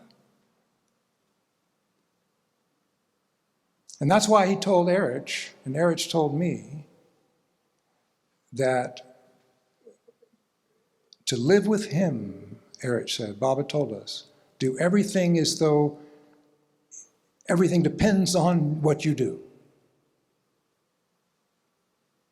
And simultaneously think, I do nothing.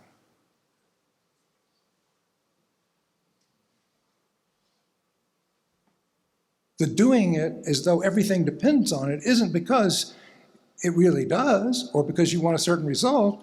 It's because it's love. It's an act of love, and Baba wants us to express, it's his wish that we express our love. It's not that we try to change God's will. That's his job.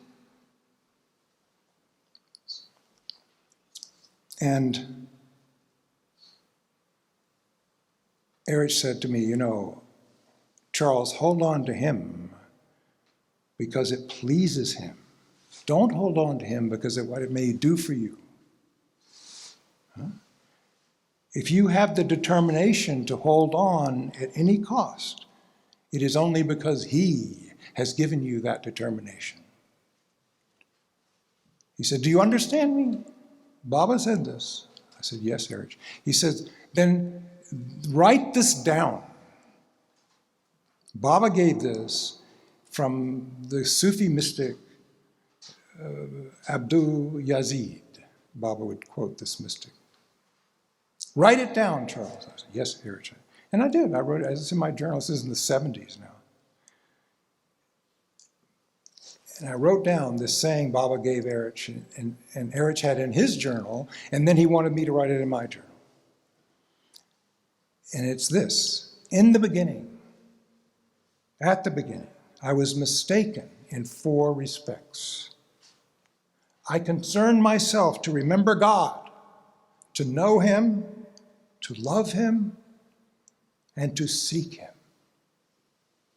I was mistaken in 4 respects. I concerned myself to remember God, to know him, to love him, and to seek him. But when I had come to the end, I saw that he had remembered me before I remembered him, that his knowledge of me had preceded my knowledge of him. His love towards me had existed before my love for him, and he had sought me before I sought him.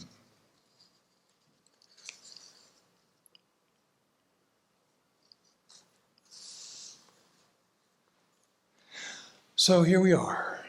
Baba tells us that he does it all. Nevertheless, look at all he gives us to do.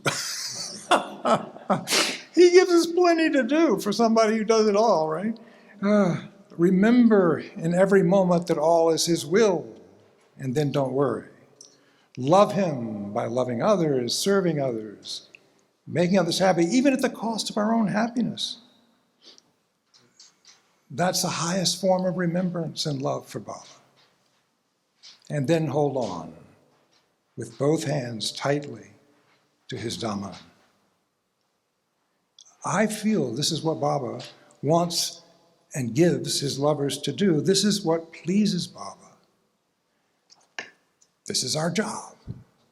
Everything else is his job. People ask, somebody, this friend I have asked me, oh, Charles, what am I going to do? My sanskaras are making me do this, and my sanskaras, am I going to get more sanskaras if I do this or if I do that? I finally, a little frustrated, I said, I don't think about it at all. I'm sorry, I know nothing about those sanskaras or any sanskaras. That's not my job. That's his job. It's his business. You take care of my sanskaras. That's what he says he's there for. I don't know. I never think about it. No, my job, I know what my job is. Love other people best I can and so forth. I mean, I know that. Baba pleases Baba. Baba doesn't please Baba for me to try to figure out his job.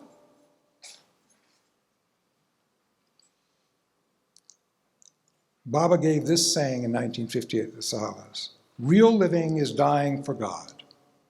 Live less for yourself and more for others. One must die to oneself to be able to live in all other selves. One who dies for God lives forever. And then Rumi sums it all up in one line, which he's prone to do, when he says, when I am not. When I am not, I am. When I am not. When I am not, I am. I don't know about you, but I don't think my ego wants to die willingly. I don't think it's not volunteering to die.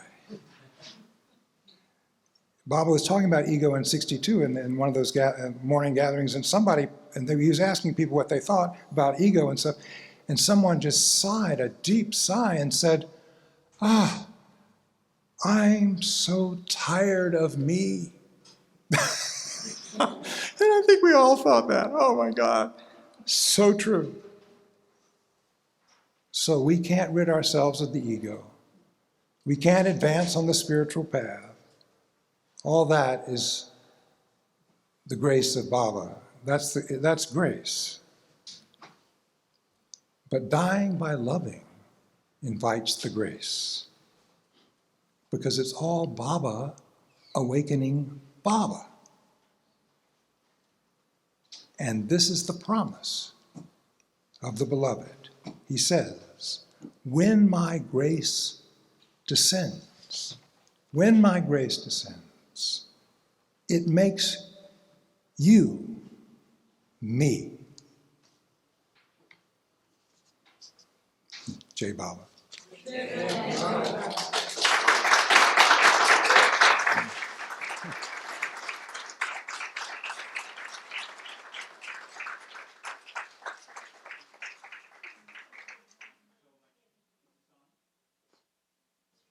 Thank you, Charles, for a very energizing, very fruitful talk, very wonderful sharing. Some of you may have wondered who Kitty and Elizabeth are. Maybe you're hearing that name for the first time. I know that there are some newcomers here and may not know. So in the afternoon, it might be a good opportunity for you to ask Charles who Kitty and Elizabeth were. And of course, Norina Machiavelli and Countess Tolstoy. One little anecdote about Kitty. Somebody went to Kitty and said, Kitty, I just don't feel Baba's presence. And Kitty turns to him sharply and says, but you have his name. And that was very significant. But you have his name. So repeating Baba's name is a talisman. Even with Elizabeth, who I was very fond of, for years I had worked on a book, and then I couldn't get a publisher to publish it, The Beloved. My first trip to the United States, I went to Myrtle Beach and I had the knack of getting lost there. It's 500 acres of land, and I would constantly get lost. And Kitty and Elizabeth would come in a big car to pick me up from wherever I was lost. And and then I told her about this book manuscript that I had. And she said, "Will you leave it overnight?" So I left it overnight with 150 photographs. And the next day, and I thought that she would tear it apart and she'd come up with errors and mistakes and things. I went the next day, she invited me for tea. There were two people sitting on the sofa. And when I walked in, and she said, "There are no changes except for one photograph that needed to be changed. And these two people were from Sheriar Press. They will publish the book." She didn't ask them, she didn't say anything. They will publish the book. And the book was published. So it was wonderful knowing Elizabeth and Kitty.